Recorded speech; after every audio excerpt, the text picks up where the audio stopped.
আসসালামু আলাইকুম। কি অবস্থা তোমাদের? কেমন আছো তোমরা সবাই? আশা করি ভালো আছো। তো আজকে আমরা খুবই একটা গুরুত্বপূর্ণ টপিক নিয়ে আজকে কথা বলবো, সেটা হচ্ছে কৃষি ক্ষেত্রে পিএইচ এর ব্যবহার এবং গুরুত্ব। তো এই টপিকসটা থেকে বিভিন্ন ধরনের এমসিকিউ তোমার পরীক্ষায় আসতে পারে। বিভিন্ন ধরনের এমসিকিউ আসে এবং এগুলো তোমরা হচ্ছে অনেক ট্রিক্স না জানার কারণে অনেক সময় ভুল করে ফেলো। তো আজকে আমরা কিভাবে তোমরা সেইগুলা মনে রাখবা ট্রিক্স এর সহযোগিতায়, সেটা আমরা আজকে দেখবো। তো ফার্স্ট অফ অল প্রথমে যেটা আছে সেটা হচ্ছে পিএইচ যদি তোমার 3-এর থেকে কম হয়। এখন আগে তুমি একটা বেসিক কনসেপ্ট শেখো যে হচ্ছে পিএইচ এর মান যত কম সেটা তত বেশি অম্লধর্মী, পিএইচ এর মান যত বেশি সেটা তত বেশি গাঢ় এবং তত বেশি অম্লধর্মী। তাহলে দেখো পিএইচ এর মান 3-এর কম যদি হয় তাহলে সেটা তো কি হবে, অধিক অম্লধর্মী তো হবে, সেটা অবশ্যই অধিক অম্লধর্মী হবে। এখন দেখো, যখন অধিক অম্লধর্মী হবে মাটি, তখন সেখানে কি হবে, গাছপালা মরে যাবে এবং হচ্ছে উৎপাদন উৎপাদন হয় না, গাছপালা মরে যাবে বা উৎপাদন হয় না। খুব ইম্পর্টেন্ট কিন্তু।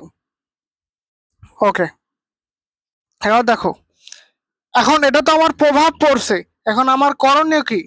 যেহেতু আমার পিএইচটা ফল করছে, কমে গেছে, 3-এর থেকে কমে গেছে, সেহেতু আমাকে পিএইচটা এখন আগের পর্যায়ে বাড়িয়ে আমার সাম্যাবস্থা আনতে হবে। যদি আমি পিএইচটা বাড়াতে চাই, পিএইচটা বাড়াতে গেলে আমাকে কি করতে হবে?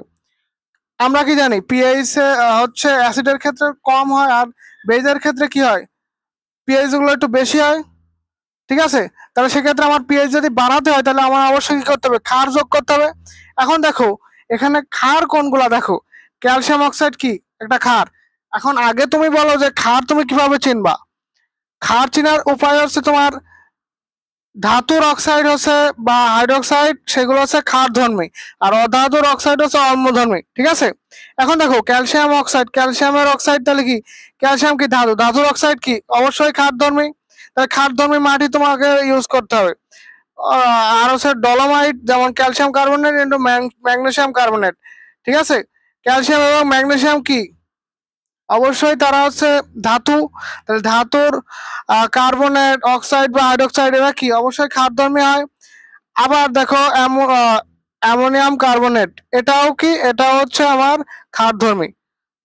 তাহলে আমরা এভাবে মনে রাখতে পারলাম যে যেগুলো আমার, যেহেতু পিএইচটা 3-এর থেকে কমে গেছে, সেহেতু আমাকে এখন পিএইচ বাড়াতে হবে। তাহলে আমাকে কি করতে হবে, আমাকে এখন হচ্ছে বিভিন্ন ক্ষার ব্যবহার করতে হবে। তা এখানে ক্ষার যেমন ক্যালসিয়াম অক্সাইড আর ডলোমাইট, ডলোমাইটের সংকেতটা একটু ভালোভাবে মনে রাখবা, বুঝতে পারছো? ওকে, ডলোমাইটের সংকেতটা খুব সুন্দর করে মনে রাখবা, magnesium carbonate to calcium carbonate, তারপরে অ্যামোনিয়াম কার্বনেট। ঠিক আছে, ওকে। এবার ধরো তোমার পিএইচটা কোনো রকম বা কোনোভাবে 9.5 থেকে বেড়ে গেছে। তো 9.5 থেকে আমরা কি জানি যে 7-এর পরের থেকে তোমার যে ক্ষারের রেঞ্জটা শুরু হয়, 7 থাকলে পিএইচ সেটা নিউট্রাল। ঠিক আছে, আর যেহেতু তোমার 9.5-এর বেশি হবে তাহলে কি হবে, সেটা অধিক ক্ষারধর্মী হবে। আর অধিক ক্ষারধর্মী হলে কি হবে, অণুজীব মুক্ত বা উর্বরতা নষ্ট হয়ে যাবে। এখন কি হচ্ছে, অধিক ক্ষারধর্মী হচ্ছে, এখন তোমাকে কি করতে হবে, অধিক যদি ক্ষারধর্মী হয় তোমাকে অবশ্যই পিএইচটা কমাতে হবে। এখন যদি তুমি পিএইচ কমাতে চাও তাহলে তোমাকে কি হবে, কি করতে হবে, বিভিন্ন অ্যাসিড ধর্মী সার তোমাকে ইউজ করতে হবে। তো অ্যাসিড ধর্মী সার কি, এই যে যেমন আছে potassium, potassium carbonate, potassium nitrate, ammonium nitrate, phosphate সার। এর মধ্যে আছে টিএসপি বা ট্রিপল সুপার ফসফেট। ঠিক আছে, খুবই ইম্পর্টেন্ট। আর হচ্ছে ক্যালসিয়াম সুপার ফসফেট, খুবই ইম্পর্টেন্ট। এগুলোর সংকেত কিন্তু পরীক্ষা আসতে পারে। আর একটা আছে লাস্ট বার, সেটা হচ্ছে নট দ্য লিস্ট, সেটা হচ্ছে অ্যামোনিয়াম ফসফেট, যেটাকে আমরা বলে পড়ে থাকি ডাই অ্যামোনিয়াম ফসফেট বা ড্যাপ। ওকে, এবার আসো তোমরা পিএইচ যখন তোমার 7 অথবা 8 হয়, পিএইচ 7 অথবা 8 মানে কি, নিউট্রাল থেকে সামান্য ক্ষারীয় হয়, তখন কি হবে, তখন হচ্ছে ফসলটা অনেক ভালো হবে, তখন হচ্ছে ফসলটা অনেক ভালো হবে। ঠিক আছে, যখন পিএইচ 7 থেকে 8-এর মধ্যে থাকে। আর করণীয় কি, সর্বোচ্চ কৃষি উৎপাদনের অনুকূল পিএইচ, তখন আমাদের বেশি বেশি ফসল উৎপাদন করতে হবে। ঠিক আছে, ওকে রান। এবার আমরা আসি লাস্ট বার নট লিস্ট, সেটা হচ্ছে যখন পিএইচ এর মান হ্রাস পেয়ে 3-এর কাছাকাছি চলে যায় তখন কিন্তু উদ্ভিদ মারা যায়। এটা খুবই ইম্পর্টেন্ট, এটা মনে রাখবা। পিএইচ এর মান হ্রাস পেয়ে যখন 3-এর কাছাকাছি চলে আসে তখন উদ্ভিদটা মারা যায়। তো তুমি যদি কোশ্চেন ব্যাংক খোলো, যে আজকের এই শখটার গুরুত্ব তুমি কোশ্চেন ব্যাংক খুললেই বুঝতে পারবা। তো আশা করা যায় তোমরা এইগুলা খুব সুন্দরভাবে মনে রাখতে পারবা। তো আমি যদি আরেকবার সামারাইজ করি, দেখো পিএইচ যখন 3-এ কমে যাবে তখন অধিক অম্লধর্মী হয়ে যাবে, তখন আমাকে কি করতে হবে? আমাকে ক্ষার ইউজ করতে হবে।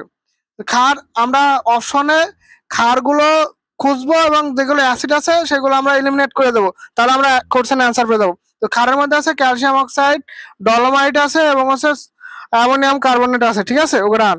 এবং যখন আমার পিএইচটা 9.5 থেকে বড় হয়ে যাবে তখন কি হবে? সেটা অধিক ক্ষারীয় হয়ে যাবে। অধিক ক্ষারীয় হয়ে গেলে কি হবে? আমাকে অবশ্যই অ্যাসিড দিতে হবে, অ্যাসিড দিয়ে আমার পিএইচ কমাতে হবে। তো কমাতে গেলে আমার বিভিন্ন নাইট্রেট সার ইউজ করতে হবে। সেখানে potassium nitrate, ammonium nitrate, phosphate সারের মধ্যে আছে ট্রিপল সুপার ফসফেট এবং হচ্ছে ডাই অ্যামোনিয়াম ফসফেট, বা যেটাকে আমরা বলে থাকি ড্যাপ। আর যেটা আমরা মনে রাখবো যে ফসল সব থেকে ভালো হয় পিএইচ এর মান যখন 7 থেকে 8-এর মধ্যে হয়, আর যখন পিএইচ এর মান 3-এর কাছাকাছি চলে আসে হ্রাস পেয়ে তখন উদ্ভিদটি মারা যায়। তো আজকে এই পর্যন্ত, সবাই ভালো থাকবা, সুস্থ থাকবা। আসসালামু আলাইকুম ওয়া রাহমাতুল্লাহ।